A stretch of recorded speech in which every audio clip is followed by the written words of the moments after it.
Rular we hujung uretan Prabu Jisu Masih nutumte soben ko Jisu marang Joy Masih asaya tanang soben ko Prabu Jisu Masih daya ondok dularte soben ko bani ondok bugin gemina apia Prabu soben ko asirvad onugro ondok dingga peka dular hagan ondok misiko apeman ko lo te sakyate lagi Prabu ondok sujogo okto Prabu aji emakadenya jadi panjang Yesu rasa asaya tanang ki soben hoko apeman ko Parmeshwar bakyote dino प्रतिदिनो apman ko pe eto hujuun tane ondo pe eto etana ondo onyo ko modyo nen bishoy apman ko pe eto kotan menting viswas etana Prabhu soben ko o denga peka tesing aman ko Prabhu bakyo modyo te abuman ko no bishubu eto ya eto nabu apman ko bishoy te eto pia chen aji aman ko ju bishubu eto na en বিষয়ে এসু গুরুত্বপূর্ণ অন্য এসু আবশ্যক এনেতো যে শিক্ষাতানা প্রভু সবেন কো তিঙ্গা পেকা এতন বিষয় হবায় না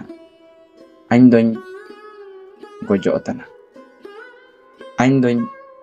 গজতানা আপমান করেন প্রসঙ্গ আয়ম কাতবে মেনিয়া আইন দইন গজতানা চিলকেতে নিয়া তো নেন বিষয়তে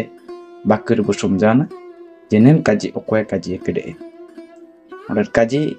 ri akarono cina atana Prabhu aman ko nen topik re nen prasong re sumja lagi te dinga buke doi anugrah buke jaman ko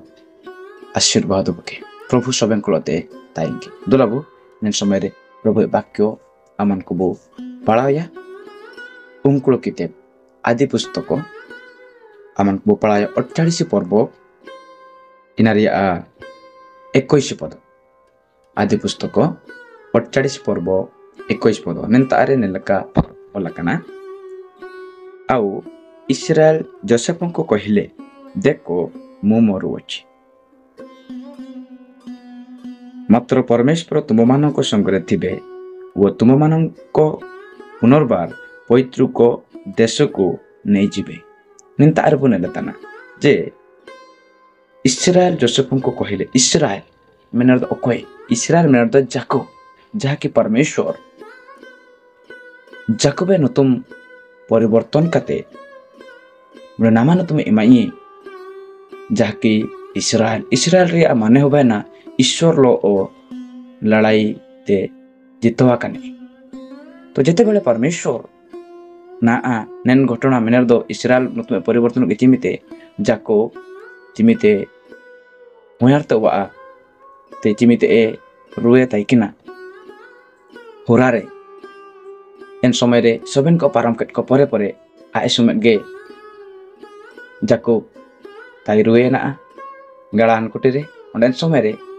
Parmeshwar tare प्रार्थना taikina Parmeshwar en somere darshan emai ondo Parmeshwar re sap ki ye ondo Parmeshwar mtaitene anya atan me ang otana hoko ko hujube kinden somere Jacob na tekna am kam आशीर्वाद kanjong an kan amia in somere Parmeshwar Jacob aya mane bolure आघात किए जो द्वारा कि आयमन को छोटा लेना तथापि Parmeshwar का आबागे किए आयमन को कुरुमुटु प्रार्थना रगे ताइकना नंदो Parmeshwar इंतरम ताइतने am Tisnya आशीर्वादम तने इन आशीर्वाद चिना आमदो जाकोब दो कागे आमदो इस्राएल तेन समरे प्रभु जाकोब नतुम परिवर्तन करते इस्राएल एम केटा तो ने हमरा संक्षिप्त परिचय न्यापम कतारिन रिकेतना तो ने जाकोब बा इस्राएल ना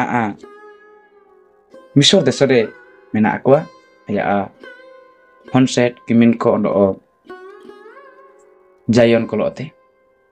en somere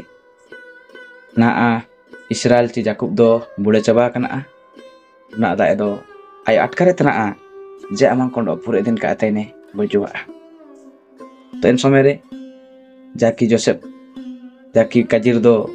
11 নম্বর এতাই কেনা जोसेफ एकाजी इतने किराम ते इतने नले में आइंदोइन गुजो तना नले में आइंदोइन गुजो तना देखो मुमरोच आइंदोइन गुजो तना जिते बड़े मुंडो बापा नन विषय काजी तना मुंडो तो कुरिया काजी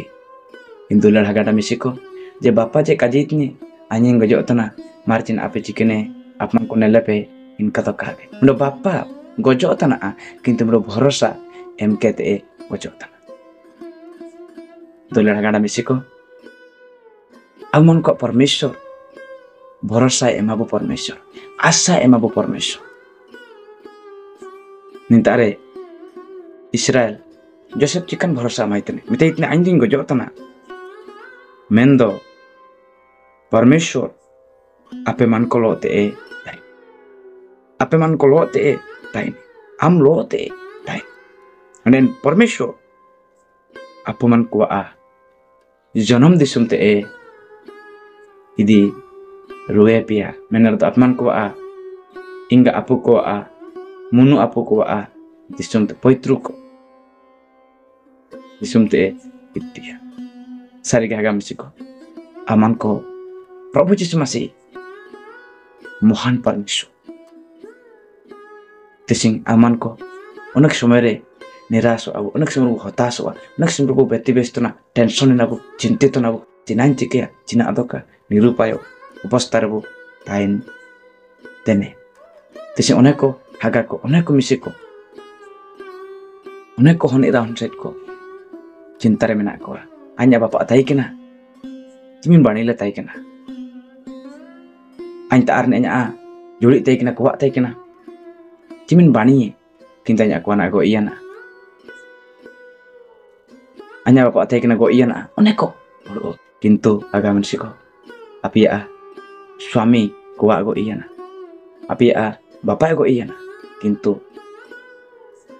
परमेश्वर आपे मन को लोते ताइने इन परमेश्वर आपे मन को लोते ताइने हागा मिसिको आपे तारा पुइसा मेना किंतु यदि प्रभु बंगाई आपे तारे जिना लाभ बानुमा अनेको निराश हताश अनेक अनाथ परिवार गुड़िको अनेक निराश परिवार गुड़िको तिसिंग आपन काला पाड़ा उड़ोने आपे तारे आपे आ जोड़ी बंगा इरियो आपे आ जो तो दींगन एमगा इरियो आपे लोते प्रभु में नहीं सृष्टिकर्ता प्रभु में नहीं सिर में उड़ोते को बाइलेडा एन प्रभु आपे लोते नन काजी आलो पे देंगे प्रभु अनुग्रह पे का प्रभु देंगा ताई निमिनें आपे को मुंडो आशा चे भरोसा नी मापिया तिसिंग आपे सोबिन को गो एबागे जवाब पिया को किंतु अकन प्रभु यीशु मसीह गो एलेनेते आपे मा और ए जीत उटर हुए कने इन प्रभु यीशु मसीह दो जुएला का एगो जुआ 7 दिन जुगे जुगे ओमर गे ताइने